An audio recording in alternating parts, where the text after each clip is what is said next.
Hi everyone. So ఈరోజు మనం principles of టాక్సేషన్లో శాలరీకి ఎసెన్షియల్ కండిషన్స్, సో శాలరీని ఎలా తీసుకుంటారో, ఏ బేసిస్ మీద తీసుకుంటారో, ఎవరు ఇస్తారు ఏంటి, దానికి కండిషన్స్ డీటెయిల్గా తెలుసుకుందాం. సో లాస్ట్ రోజు చూద్దాం. First point, an employee relationship. So employee మనకు జాబ్ అంటేనే మనకు శాలరీ తీసుకుంటామని తప్పకుండా ఒక ఎంప్లాయర్ ఉండాలి. అతను పనిచేవాడికి ఉండాలి, పనితో పాటు అతనే పే చేసేటట్లుగా ఉండాలి. సో అది మాస్టర్ అండ్ సర్వెంట్ అంటే, సో మాస్టర్ ఏం చెప్తారంటే right to direct what work is to be done and also how it is to be done, ఎలా చేయాలి, ఏం పని చేయాలనేది మనకు మాస్టర్ చెప్తుంటే దానికి ఒబే చేసేవాడే సర్వెంట్. సో ఫ్యాక్టర్స్, మనకు ఫిక్స్డ్ వర్కింగ్ అవర్స్ ఉండాలి, తర్వాత రెగ్యులర్ వర్కింగ్ అవర్స్ ఉండాలి, తర్వాత control the manner work, right of dismissals. So ఈ పాయింట్స్ అన్నీ ఉండాలి. సో సెకండ్ పాయింట్ వచ్చేసి payment must be in consideration for service render. So payment తప్పకుండా ఉండాలి, ఏదైతే మనం చేసామో ఆ పనికి తప్పకుండా ప్రతిఫలం తప్పకుండా ఉండాలి. సో మనం చేసిన దానికి వర్క్కి తప్పకుండా అమౌంట్ కావాలి. ద రెమ్యునరేషన్, అది in cash or kind must be paid specially for the services rendered by the employees in course of their employment. Includes not just basic wages, అది అలవెన్సెస్ కూడా, పర్పసెస్ కావచ్చు, బోనస్ కమిషన్స్ కావచ్చు, retirement benefits ఏదైనా కావాలి. తర్వాత payment for present or formal employer. So ఇదంటే already work చేసింటాం కదా, సో మనం పోస్ట్ ఎంప్లాయ్మెంట్ తర్వాత కూడా మనకు వచ్చే ప్రతి బెనిఫిట్ కూడా ఎంప్లాయర్ నుంచి వస్తాయి. సో అవన్నీ కూడా ఇక్కడ payment from a present or formal employer నుంచి క్యాలిక్యులేట్ చేసి తీసుకుంటారు. ఫోర్త్ వన్ వచ్చేసి taxability on due or receipt basis, whichever is false earlier. So due receipt basis means ఏంటంటే, so salary chargeable to tax in the financial year in which it becomes due or in the financial year in which it is received, whichever happens first. So నీవు service చేసినప్పుడు due basis అంటే, even if the salary is not physically paid, నువ్వు ఫిజికల్గా salary తీసుకోకపోయినా it becomes legally due to the employee, so it is taxable. So receipt basis ఏమంటే, if salary is received in advance, so నీ యొక్క work, నీ service ముగియక ముందుకే, complete కాకముందుకే, ముందుగానే నీ పనికి ముందుగానే, సో 2 days 3 days ముందుగానే శాలరీ ఇవ్వడం.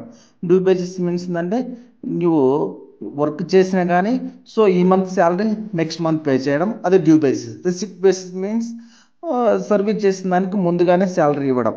సో తర్వాత అరియర్స్ ఆఫ్ శాలరీస్ మీన్స్ ఏంటంటే, సో ఇట్ ఇస్ దీనికి ఒక, ఇప్పుడు మనము అరియర్స్ మీన్స్ అంటే మనం రెగ్యులర్గా వర్క్ చేస్తుంటాము, మరి అరియర్స్ ఎక్కడి నుంచి వస్తాయని డౌట్ రావచ్చు. సో అరియర్స్ ఎక్కడి నుంచి వస్తాయంటే, arrears means present day, so increment for previous year salary. So మనకు శాలరీ ఇంక్రిమెంట్ కోసం ఏదైనా ధర్నా దౌడు చేసినప్పుడు వాళ్ళు మన యొక్క పే స్కేల్ని పెంచుతారు. పే స్కేల్ని పెంచినప్పుడు స్కేల్ మారినప్పుడు సో ప్రీవియస్ డేస్లో కూడా మనకి శాలరీ పెరుగుతుంది. అప్పుడు ఏమవుతుంది, సో వాటన్నిటిని కూడా క్యాల్కులేట్ చేయాల్సి వస్తుంది. అప్పుడు మన శాలరీ ఇంక్రిమెంట్ అయినప్పుడు మనకి ఏదైతే అరియర్స్ ఉన్నాయో అరియర్స్ అన్నీ ఒకసారి రిలీజ్ చేస్తారు. ఆ అరియర్స్ రిలీజ్ చేసినప్పుడు సో వాటికి కూడా మనం ట్యాక్స్ పే చేయాలి. సో కొన్ని కండిషన్స్ ఉన్నాయి దానికోసం. Place of accrual of salary. So already resident resident not ordinary resident అక్కడ మనం డిస్కస్ చేసాము. సో ఇక్కడ కూడా generally salary income accrues or arises at the place where the service are rendered. మనకు సర్వీస్ ఎక్కడ చేస్తాం అక్కడే మనకు శాలరీ వస్తుంది. ఇక్కడ సర్వీస్ ఆర్ రెండర్డ్ ఇండియాలో సర్వీస్ చేసావు, ఇండియాలోనే నువ్వు డబ్బు తీసుకున్నావు, సో దానికి ఏం చేయాలో మనం ట్యాక్స్ పే చేయాల్సి వస్తుంది. సో సెకండ్ వన్ ఏముంది మనకి, so for an Indian tax resident, so their global salary income అంటే earned everywhere in the world is taxable in India. For non residents only salary income that accrues or arises in India is taxable in India. So ఇండియాలో ఉండే ఎవరైనా కానీ అది బయట దేశం నుంచి కూడా ఎక్కడైనా సంపాదించు, అది ఇండియాలో ఉండే పర్సన్కి తప్పకుండా ఇండియన్ రెసిడెంట్ తప్పకుండా ట్యాక్స్ పే చేయాలి, గ్లోబల్ ఇన్కమ్ కూడా. కానీ నాన్ రెసిడెంట్స్కి ఇండియాలో వచ్చే ఇన్కమ్ మాత్రమే వాళ్ళు ట్యాక్స్ పే చేస్తారు. Due date of salary, so ఇది కూడా important. Due date of salary, so government semi government ఎంప్లాయీస్కి శాలరీ ఏమైందంటే వాళ్ళకి first day of next month ఇస్తారు. సో దానికోసం ఏంటంటే వాళ్ళ యొక్క ప్రీవియస్ ఇయర్ చేంజ్ అవుతుంది. గవర్నమెంట్ కానీ సెమీ గవర్నమెంట్ ఎంప్లాయీస్కి వాళ్ళ ప్రీవియస్ ఇయర్ వచ్చేసి మనకి ఏమవుతుందంటే 1st March to 28th February 29th ఫిబ్రవరి వరకు క్యాల్కులేట్ చేస్తారు. అందుకే మార్చ్ టు ఫిబ్రవరి. సో మా గవర్నమెంట్ సెమీ గవర్నమెంట్ ఎంప్లాయీస్ కాకుండా ఎవరైతే మిగిలిన ఎంప్లాయీస్ ఉన్నారో, ప్రైవేట్ ఎంప్లాయీస్ కావచ్చు, బ్యాంక్ ఎంప్లాయీస్, అదర్ ఎంప్లాయీస్, ఏ ఎంప్లాయీస్ అయినా వాళ్ళకి ఏంటంటే వాళ్ళది మామూలుగా మన ప్రీవియస్ ఇయర్ ఉంది 1st April to 31st March. Grade or basic pay. Grade or basic pay is an essential component of salary. So grade pay decides the starting salary of the employee at the time of his appointment and what will his annual increment for the year. So సంవత్సరం అతని increment ఏ విధంగా పెరుగుతుంది, అతని starting salary అయింది. అతని salary ఒకవేళ increment చేయాలంటే so ఒక ఇయర్ కంప్లీట్ చేసిన తర్వాత నెక్స్ట్ ఇయర్ నుంచి అతని శాలరీ ఇంక్రిమెంట్ చేయాలి. సో ఒక స్కేల్ ఉంటుందన్నమాట. ఆ స్కేల్ బేసిక్ పే స్కేల్ ఉంటుంది కదా, ఆ స్కేలే గ్రేడ్ ఆర్ బేసిక్ పే. ఈ ప్రకారం కూడా శాలరీ అనేది ఇంక్రిమెంట్ చేస్తారు, శాలరీ అనేది పెరుగుతుంది, శాలరీ అనేది క్యాల్కులేట్ చేస్తారు. ఫర్ ఎగ్జాంపుల్ ఒక క్వశ్చన్ చూద్దాం. Mister X joined the service of ABC limited on 1st September 2019 in the scale of pay of 8,500, 10,000, 1,000, 13,000, 1,500, 17,500. His salary for the previous year 2023-24 will be. ఇక్కడ scale of pay ఇచ్చారు 8,500, 10,000, 1,000, 13,000, 1,500, 17,000. అతను 2023లో salary ఎంత అని మనం calculate చేయమన్నాడు. So అతను join అయిన date, so ఇక్కడ answer for calculating the previous year 1st April to 31st March. Year 1st April to 31st March. So అతను జాయిన్ అయిన డేట్ ఎప్పుడు, 1st November 2019. ఎప్పుడు తర్వాత నెక్స్ట్ ఇయర్ ఎక్కడ వరకు వస్తుంది, 31st October 2020 వరకు వస్తుంది. సో అతను ఫస్ట్ జాయిన్ అయినప్పుడు శాలరీ ఎంత, 8,000. సో ఆల్రెడీ మనం గ్రేడ్ పేలో చూస్తాం కదా, ఒక కంప్లీట్ ఇయర్ పూర్తయిన తర్వాతనే అతని ఇంక్రిమెంట్ స్టార్ట్ అవుతుంది. సో ఒక ఇయర్ పూర్తయిన తర్వాత నెక్స్ట్ ఇయర్ ఏముంటుంది మనకి, మళ్ళీ 1st November 2020, 31st October 2021. So ఇక్కడ ఏముంది, 8,000 పక్కన ఏముంది మనకి 500 ఉంది కదా. సో 8,500. తర్వాత సెకండ్ కాలం తర్వాత చూడండి, 1st November 2021, 31st 2022 అక్టోబర్ వరకు మళ్ళీ ఎంత, మళ్ళీ 500 ఇంక్రిమెంట్ చేస్తే 9,000 అవుతుంది.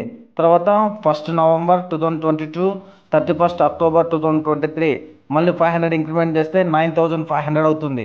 సో ఇప్పుడు 2023 1st November to 31st October 2024 10,000 increments. This is the pay scale.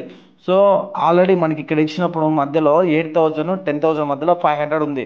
So 8,000 నుంచి 10,000 వరకు వచ్చేంత వరకు ప్రతి సంవత్సరం, మొదటి సంవత్సరం తీసేసిన తర్వాత ప్రతి సంవత్సరం కూడా 500 అట్లా ఇంక్రిమెంట్ చేసుకుంటూ పోవాలి. 500 ఇంక్రిమెంట్ చేసుకుంటూ పోతూ ఎప్పటి వరకు అంటే 10,000 వచ్చేంత వరకు ఇంక్రిమెంట్ చేయాలి. 10,000 తర్వాత నుంచి 1,000 ఉంది కదా, అక్కడి నుంచి మళ్ళీ 1,000 ఇంక్రిమెంట్ ఎక్కడి వరకు, 13,000 వచ్చిన వరకు. తర్వాత అక్కడి నుంచి ఏమేమి చేయాలి మళ్ళీ, సో అక్కడి నుంచి మళ్ళీ 1,500 ఇచ్చాడు. సో అట్లా చేసుకుంటూ పోవాలి. సో ఫర్దర్గా ముందు వచ్చే ప్రాబ్లం చూద్దాం. ఈ ప్రాబ్లం మనకు 500 8,000 నుంచి 10,000 వరకు ఇంక్రిమెంట్ వచ్చింది. సో మనకు కావాల్సిన ఇయర్ ఏంటి, 31st April 2023 to 31st March 2024.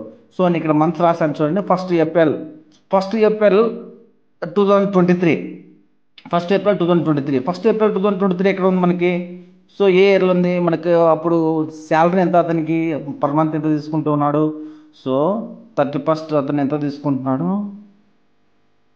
So మనకు వచ్చేసి 1st April ఇక్కడ ఉంటుంది, 2023 మధ్యలో ఉంటుంది. నవంబర్, డిసెంబర్, జనవరి, ఫిబ్రవరి, మార్చి, ఏప్రిల్. సో ఇక్కడ స్టార్ట్ అవుతుంది కాబట్టి 9,500 అతని 23 1st Aprilకి 9,500. అప్పటి నుంచి April, May, June, July, August, September, October వరకు కూడా అతను, అక్టోబర్ 31st వరకు కూడా అతను 9,500 తీసుకుంటున్నాడు.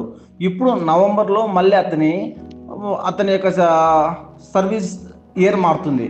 సో అతని ఇయర్ ఏమవుతుంది, చేంజ్ అవుతుంది. అప్పుడు ఏమవుతుంది, అతను నవంబర్లో జాయినింగ్ డే కదా. సో నవంబర్ మళ్ళీ 1st నుంచి అతనికి వేరే సంవత్సరం స్టార్ట్ అవుతుంది. నవంబర్ నుంచి అతని శాలరీ ఎంత ఉంది, అప్పటికి 10,000 ఉంది. నవంబర్ 10,000, డిసెంబర్ 10,000, జనవరి, ఫిబ్రవరి, మార్చి. సో ఇక్కడ చూడండి, ఈ 7 నెలలు 9,500 మల్టిప్లై చేస్తే 66,500 వచ్చింది. సో ఇక్కడ ఈ 5 మంత్స్ను మల్టిప్లై చేస్తే 10,000తో ఎవ్రీ మంత్ 10,000 శాలరీతో 50,000 వచ్చింది.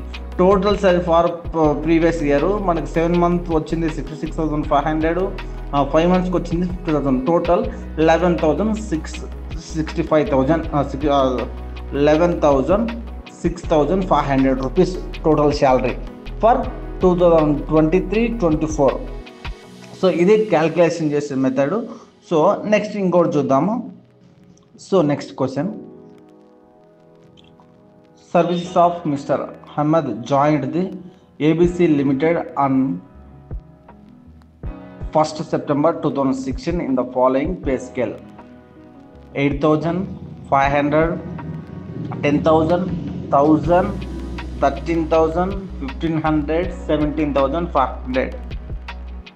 Calculate the basic pay for the assessment year 2024-25. If salary falls due on last day of each month, second వచ్చేసి first day of next month. మనం నెక్స్ట్ ఆన్సర్ చేద్దాం. సో ఫస్ట్ మనం ఏం చేద్దాం, last day of each month salary calculate చేద్దాం. So ఇప్పుడు దాకా మనం అంతా స్టెప్ బై స్టెప్ వేసుకున్నాం కదా. సో 1st September 2016 జాయిన్ అయినప్పటి నుంచి నెక్స్ట్ ఇయర్ వరకు 31st August 2017 వరకు అతని శాలరీ 8,000. ఇక్కడ నుంచి 500 ఇంక్రిమెంట్ చేసుకుంటూ 10,000 వరకు. చూడండి, 2017-18లో 8,500, 2018-2019లో 9,000, 2019-2020లో 9,500. సో ఇక్కడ ఏమవుతుందంటే 2020-21 తర్వాత 10,000 అయింది. 10,000 తర్వాత నుంచి అతని పే స్కేల్ ఎంత ఉంది, అక్కడ నుంచి మళ్ళీ ఇంక్రిమెంట్ ఉంది 1,000 రూపీస్ ఉంది. సో ఇక్కడ 2021-22లో 1,000 రూపీస్ ఇంక్రిమెంట్ అవుతుంది. 10,000 ప్లస్ 1,000 11,000 అవుతుంది. 22-23 ఇయర్లో 12,000 అవుతుంది. 23-24 ఇయర్లో 13,000 అవుతుంది. సో ఇది ఇయర్ వైజ్గా అతని శాలరీ ఇంక్రిమెంట్. సో మనకు ఏ నెలలో ఎంత శాలరీ ఉంటే అంత శాలరీ తీసుకొని క్యాలిక్యులేట్ చేస్తాం. సో ఏప్రిల్ నెల ఎంత ఉంది, మార్చి నెలలో ఎంత ఉంది, ఫిబ్రవరి నెల ఎంత ఉంది, ఏ నెలలో ఈ శాలరీ ఎంత ఉందో ఆ శాలరీని తీసుకొని మనము ఫస్ట్ డే కానీ లాస్ట్ డే కానీ క్యాలిక్యులేట్ చేద్దాం. చూడండి, క్యాలిక్యులేషన్ చూసినట్లయితే ఇప్పుడు మనకు 1st April మన ప్రీవియస్ ఇయర్ స్టార్ట్ అవుతుంది. లాస్ట్ డే ఆఫ్ ఈచ్ మంత్లో శాలరీ తీసుకున్నట్లయితే 1st April నుంచి మే, జూన్, జూలై, ఆగస్ట్ ఈ 5 months కూడా అతను ఏం చేస్తున్నాడు, 12,000 రూపీస్ లెక్క 60,000 తీసుకున్నాడు. తర్వాత ఇక్కడ సెప్టెంబర్లో ఎంత అవుతుంది, అతని ఇయర్ స్టార్టింగ్ డే కాబట్టి అతని సర్వీస్ నెక్స్ట్ ఇయర్ కాబట్టి 13,000, అక్టోబర్లో 13,000, నవంబర్లో 13,000, డిసెంబర్లో, జనవరిలో, ఫిబ్రవరిలో, మార్చ్లో 7 నెలల్లో 13,000 లెక్క. So 13/7 91,000. So last day of each month total salary for previous year 2023-24 is 60,000 plus 91,000 is equal to 1,51,000 rupees. So ఇది is the one method. So next same ప్రాబ్లమే ఇక్కడ ఫస్ట్ డే ఆఫ్ ఈచ్ మంత్లో అతను శాలరీ తీసుకుంటే so same ఇక్కడ ఉండే మనకు ఇయర్లో ప్రతి ఇయర్లో ఇంక్రిమెంట్ 5,500, 1,000 ఇట్లా ఇంక్రిమెంట్ వచ్చింది, ఇది ఓకే.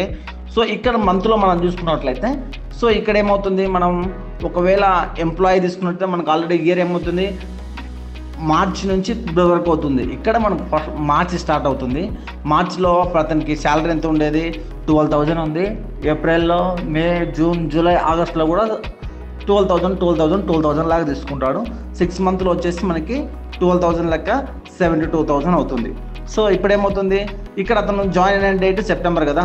సో అతను సెప్టెంబర్ నుంచి మళ్ళీ క్యాలిక్యులేట్ చేసినట్లయితే సెప్టెంబర్లో నుంచి అతను లాస్ట్ డే అప్పుడు తీసుకున్నప్పుడు సెప్టెంబర్, అక్టోబర్, నవంబర్, డిసెంబర్, జనవరి, ఫిబ్రవరి వరకు 6 months. ఇక్కడ 6 months మల్టిప్లై చేస్తే ఎంత, 6 months 13,000 అంత 78,000.